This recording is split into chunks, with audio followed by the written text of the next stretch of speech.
What's going on YouTube? Today we're taking a look at a new knife to me. This one is a special edition from Recon 1, and that is what's so cool about it. So they've kind of selected some of the features on this knife that from a top line perspective you might not notice a couple of these things in the price point that makes a whole lot of sense. You know, when these guys came out, I think they were right around $750-ish, maybe $730-ish, something like that. I'd have to go double check, but there was some mixed kind of feel on that, just because, you know, they're like, you know, it's you don't get this, you don't get that, the Chromax blade, yada yada. I'll tell you what, I think for the price point and what you're getting in Shirogorov, it's absolutely fantastic. And this being a limited run of a very unique pattern, it's only going to get more valuable over time. So to start things off, as I always like to do, I know a lot of these knives are very similar in size, but that's okay. We'll get a length on this guy. It's usually right around 4 inches on the blade, and overall little under 9, so I'd say 8 3/4 or a little hair over more than that overall length, which is super reasonable. The thing with Shirogorovs is that they don't fit like big knives in your pocket because they're thin, and the handle material is fairly tall but thin in this regard.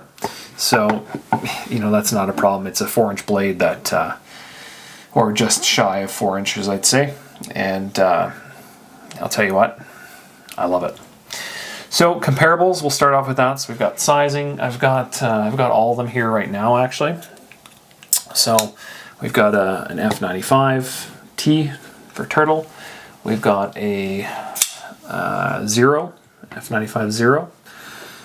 So maybe I'll make some room here. You know, get them all nice and close. For comparables, I've got a Quantum Gen 2 as well. Super cool knife. That one I've got to do a video on still. And then in the full size, I guess I could show, I do have this guy here. You've probably seen this already. I believe I've done a video on this.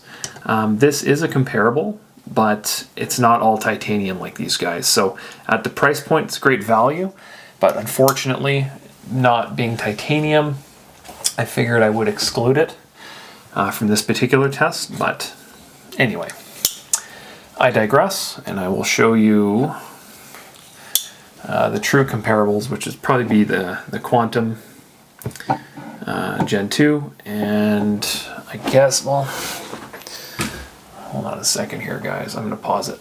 I always forget I have this one as well. But there's your Quantum Monkey Edge frag to kind of give you, you know, comparable of a couple of the special editions. You know, that's an important feature here that we need to talk about when we are comparing a lot of these, because I think what happens, this is my inside scoop on it, and by inside I mean very far away from it. I think that when you're designing a custom knife from Shirogorov, they probably give you some features that they offer. So one might be, you know, laser engraving the handle like this with a logo. Another might be machining it to put a pattern into it. And when you start kind of going down that route, you know, this is going to cost more to do the monkey edge frag than I think this is laser etching. It is cut into the metal itself. It's not just on top of the handle, which I should probably kind of show a little bit better. But hopefully you can see that. I'm trying a new soft box out as well, so hopefully the light's a little bit better than what it's been. Anyway, I digress. So when you get these patterns, they kind of, you know, how do you want it made? What do you want the knife price point to be? Well, in order to get a certain price point, and I think on a Quantum, you know, anything from $700 to $800 is kind of your target that you want to get into, right? So with that, they go, okay, well, how are we going to hit that price point? Okay, well, I want multi-row bearings. Okay, so to get multi-row bearings on the G10 Quantum, you're right away $600. Okay, so now we got a little bit of money to play with. So now what do we want to do? Well, we want a titanium handle. Okay, well, titanium handle and $600 isn't going to fly. So if you want a titanium handle, you need to go to single row bearings, which is on this. And so that costs less. But no, we want multi-row bearings now and a titanium handle. Well, now you got to go, instead of a machined titanium scale, well, now you got to do this. It's kind of a balance, a give and take. Another thing here is this little back spacer, or lack thereof. So if we look at the monkey edge, we look at a full quantum, you can kind of see, the full quantum's got a big, thick back spacer on it. Well, that comes at a cost as well. So, on this particular model, no back spacers were used on both of these, and that's a cost-cutting measure on this knife. And there's nothing wrong with that at all. It's just a way to save a little bit of cash. Another thing will be the pivot size. Now, I don't know if the pivot size has more to do with multi-row bearing versus single row bearing, but you can see there's a substantial difference in pivot size. What makes me think there is a difference is the fact that if we look at the G10 multi-row bearing and we compare it with the R1 multi-row bearing, well, the pivot size is different. So there has to be something to that, right? Pivot size, when you think about it, well, it means bigger pivot equals you can kind of tolerate a little bit more force. So there's one more thing that you possibly are, you're selecting things on the R1 knife that, features to get to a certain price point that make a lot of sense to me. So they go away with the scale that's machined, which is cool, but I bet you that's a $50 add-on to the end consumer.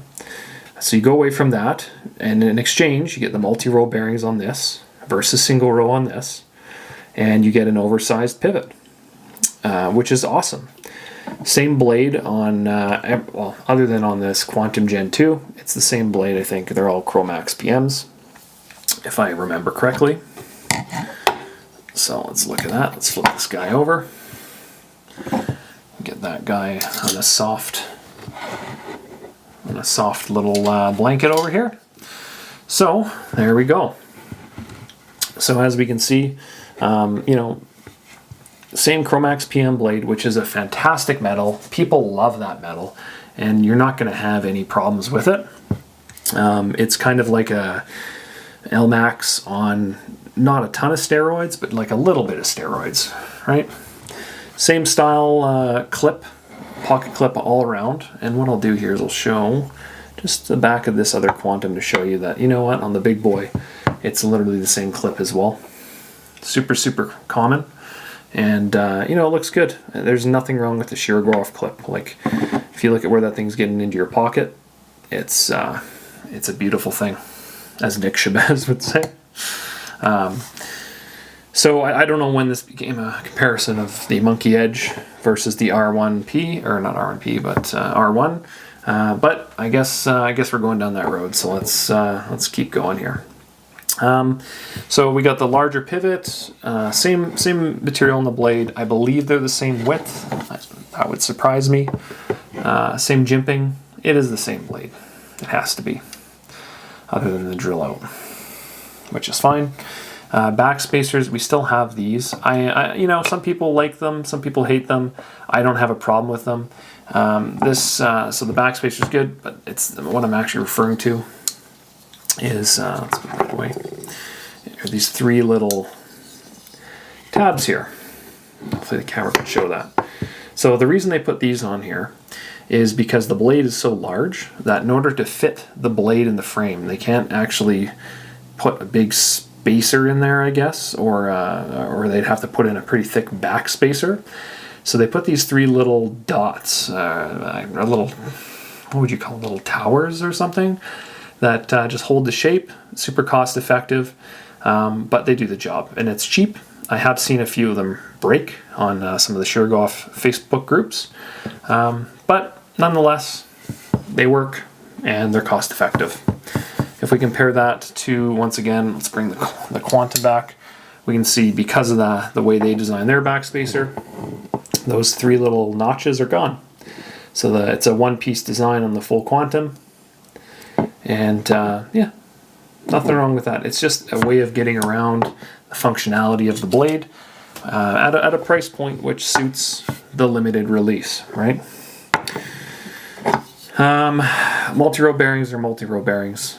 Hopefully the mic will pick this sound up here. That sounds awesome, eh? This one's not broken in yet. I've hardly even flicked it, but it sounds great. Absolutely a Shirogorov through and through. This is a terrific knife. This to me is what, if you've seen the Quantum Ursus, I think Ursus NL, or that's what that is, the Ursus. It's metal. I actually have one coming in. That should be up on the site here in a few weeks.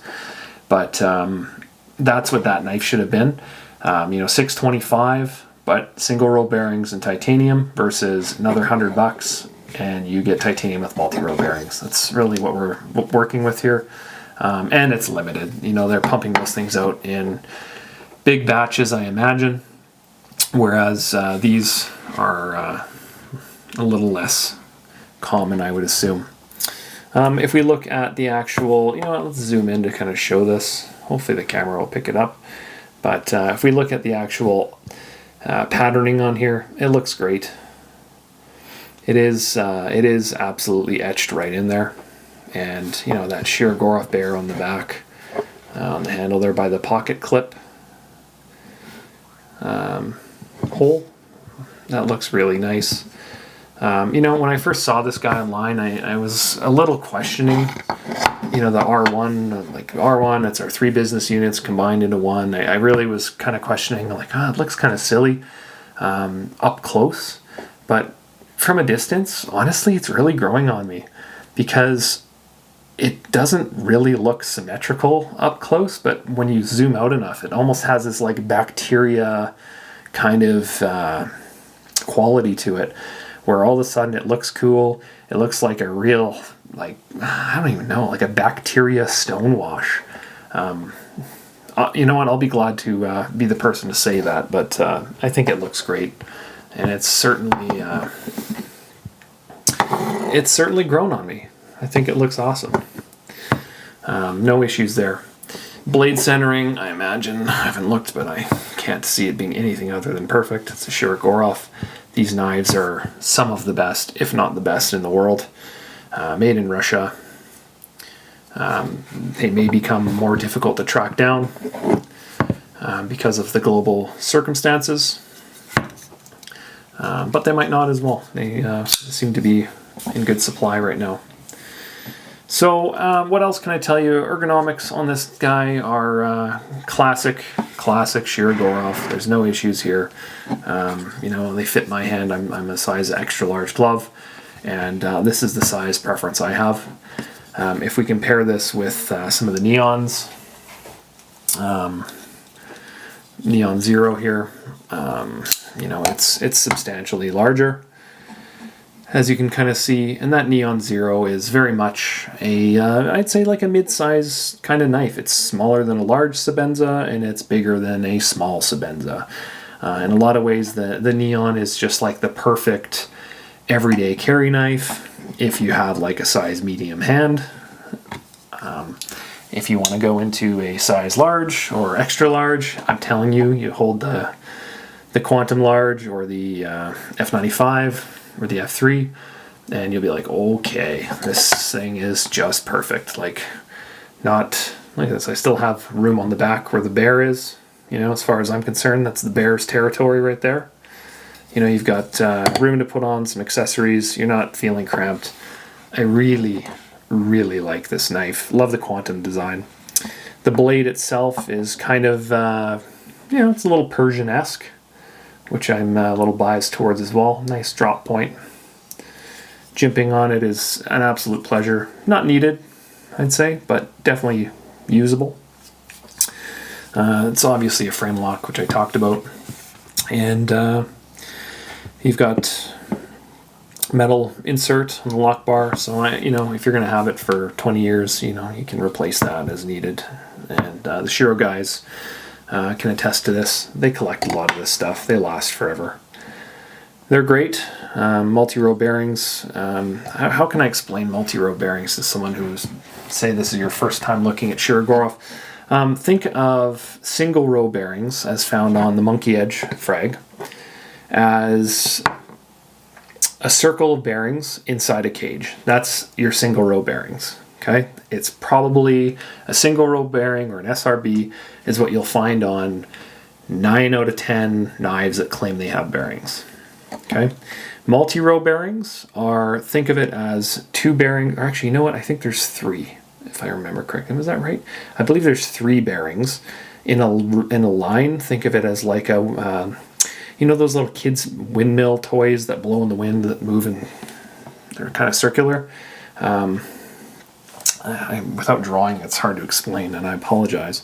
But think of it as like that little windmill pattern where there's kind of spokes, right, off of a wheel, and there's more contact. That's what I'm trying to get at. There's more contact with the blade. So in theory, it's a stronger kind of setup. In theory. Anyway, but whether it's like that in real life, I don't know. But I will say that the feeling between single row like this, feels great, comes out real easy, versus multi-row, comes out great, feels real easy.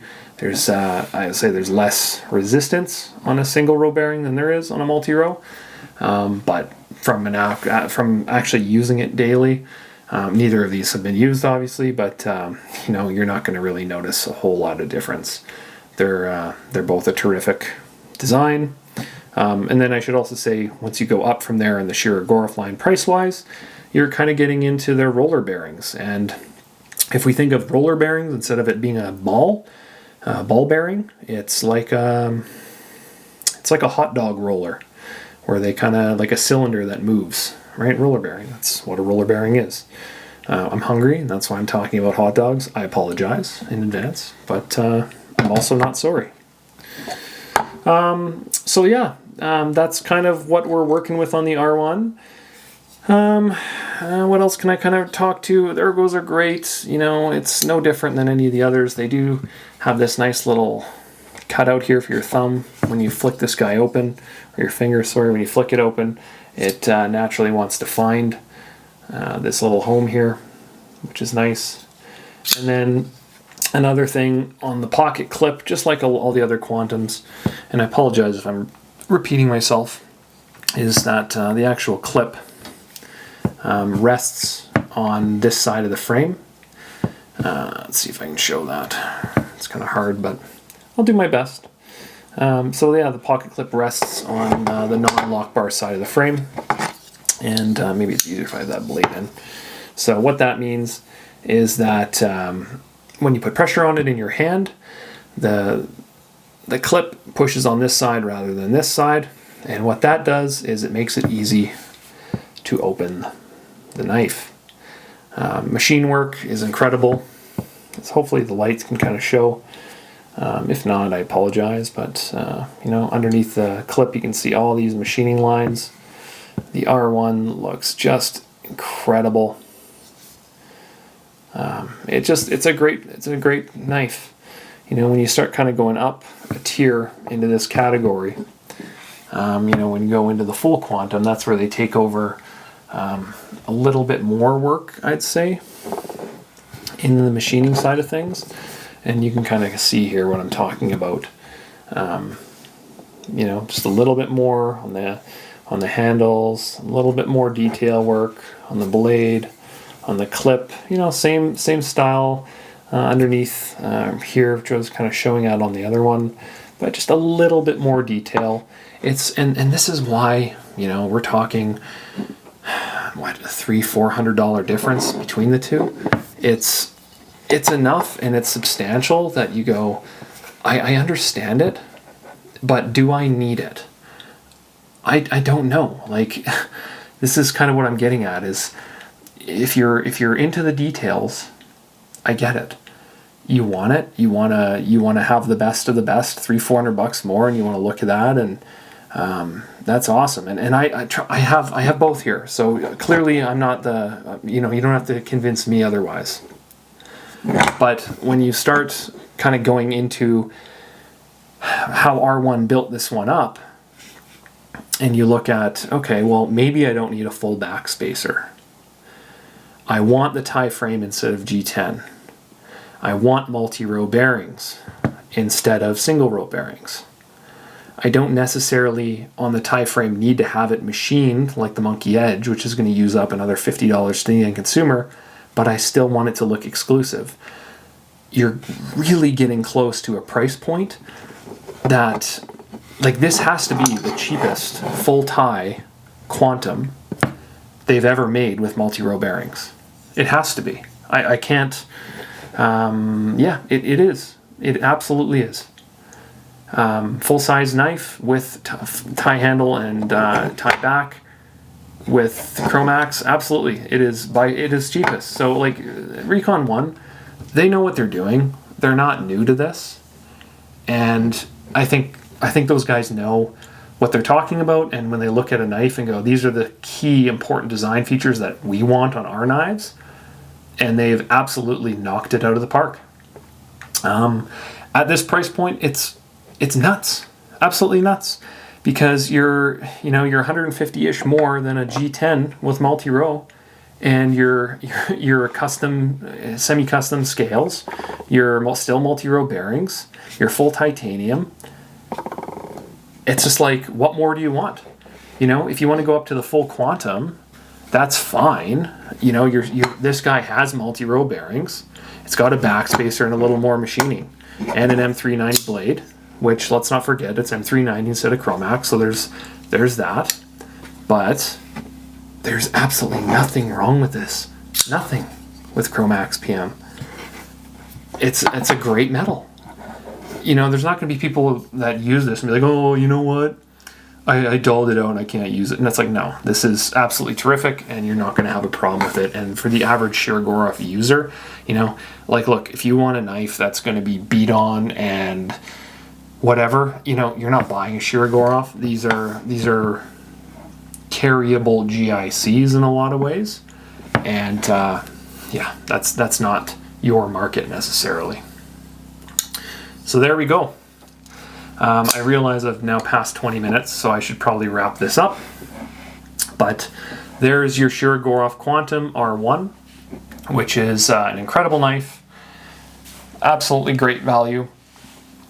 And I see a lot of people flocking towards this. I really do see a lot of people flocking towards this because of the price point and the features that you actually get from it. Great value. They've knocked it out of the park. Way to go, Recon 1. And this one, I believe I will throw into the store at some point here, and you guys can take a look at it. I'll take some pictures now and kind of get this guy up. But that's that. Appreciate you stopping by. Any questions, leave them below. Otherwise, like, subscribe, share, and always take a look at the Instagram page, guys. I just set that up, and we're going to take a run at this. Okay? That's it. Thanks. Talk to you guys later.